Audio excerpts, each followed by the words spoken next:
Assalamualaikum warahmatullahi wabarakatuh. Kami dari kelompok 7 akan mempresentasikan mengenai makalah kami yang berjudul Investasi pada Asuransi Syariah, di mana anggota kelompok kami terdiri dari saya, Titi Indrayani, NIM 340, dan Sri Rahayu, NIM 331.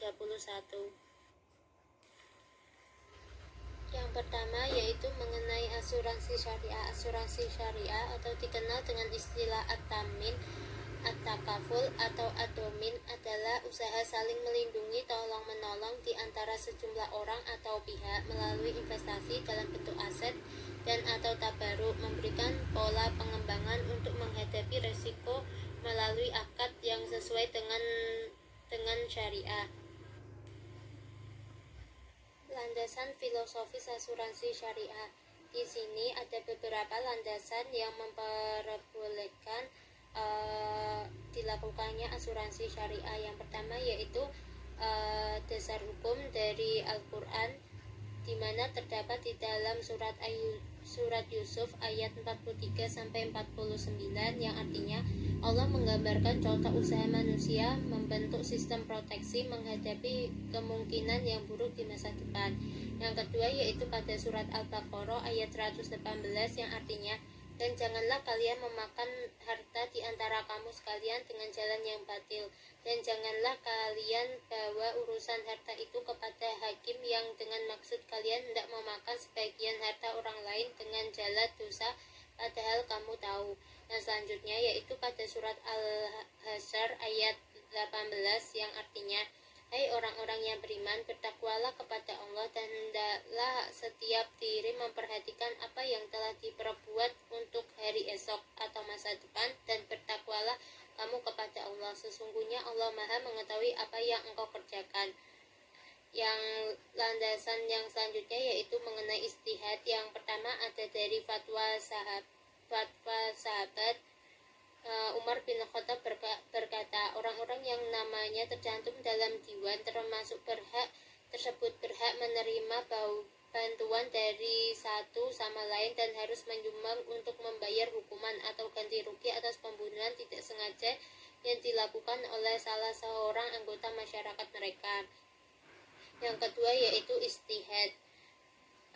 Para sahabat telah melakukan itikaf atau kesepakatan dalam hal akilah atau iuran darah yang dilakukan oleh keluarga dari pihak laki-laki dari si pembunuh yang dilakukan oleh Khalifah Umar bin Khattab. Adanya ijma atau kesepakatan ini tampaknya dengan adanya sahabat lain yang menentang pelaksanaan akilah ini. Dalam hal ini kelompoklah yang menanggung pembayarannya karena si pembunuh merupakan anggota dari kelompok tersebut. Dengan tak adanya sahabat yang menentang Khalifah Umar, maka bisa disimpulkan bahwa telah terdapat ijma di kalangan sahabat Nabi Muhammad SAW mengenai persoalan ini. Yang ketiga yaitu mengenai qiyas. Qiyas adalah mencari jalan keluar mengenai hukum suatu hal yang tidak terdapat ketentuannya di dalam Al-Quran dan juga As-Sunnah. Sedangkan yang landasannya selanjutnya yaitu istihsan adalah cara menentukan hukum dengan jalan menyimpang dari ketentuan yang sudah ada dalam keadaan demi keadaan dan kepentingan sosial. Dalam pandangan ahli usul fikih adalah memandang sesuatu itu baik, kemudian dari kebiasaan akilah di kalangan suku Arab kuno terletak pada kenyataan bahwa sistem akilah dapat menggantikan atau menghindari balas dendam berdarah yang berkelanjutan. Produk dan jasa asuransi syariah berbasis investasi, di mana asuransi syariah ini pada dasarnya adalah didasarkan atas solidaritas, responsibilitas, dan persaudaraan antara nasabah yang sepakat untuk menanggung bersama-sama kerugian yang harus dibayarkan.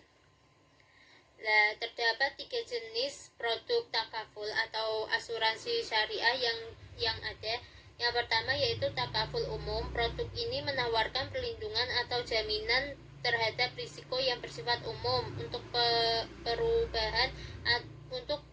untuk perusahaan atau individu. Termasuk dalam produk ini adalah asuransi kendaraan, asuransi kebakaran, asuransi muatan kapal, asuransi rekayasa, asuransi properti, dan lain-lainnya.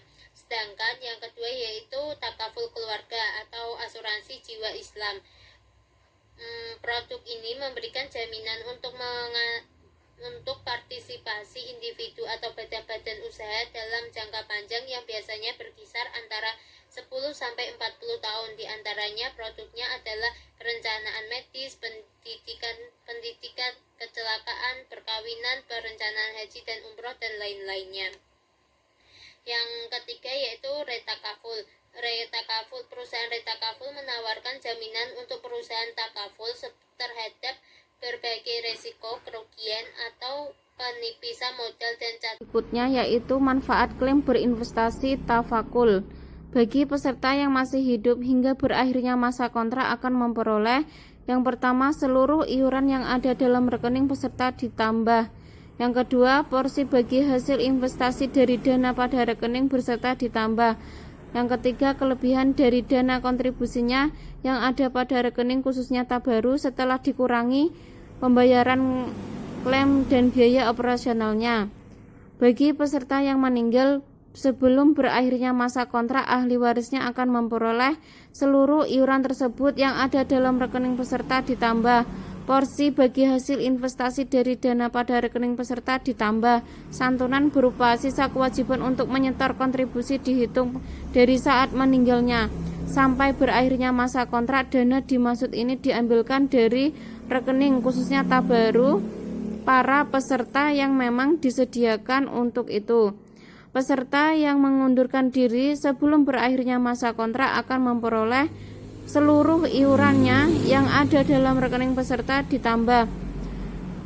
Sementara itu, manfaat atau santunan yang diperoleh bagi peserta asuransi tafakul umum adalah apabila dalam masa kontrak terjadi musibah, maka peserta akan memperoleh santunan sebanyak kerugian yang diderita sesuai dengan perhitungan kerugian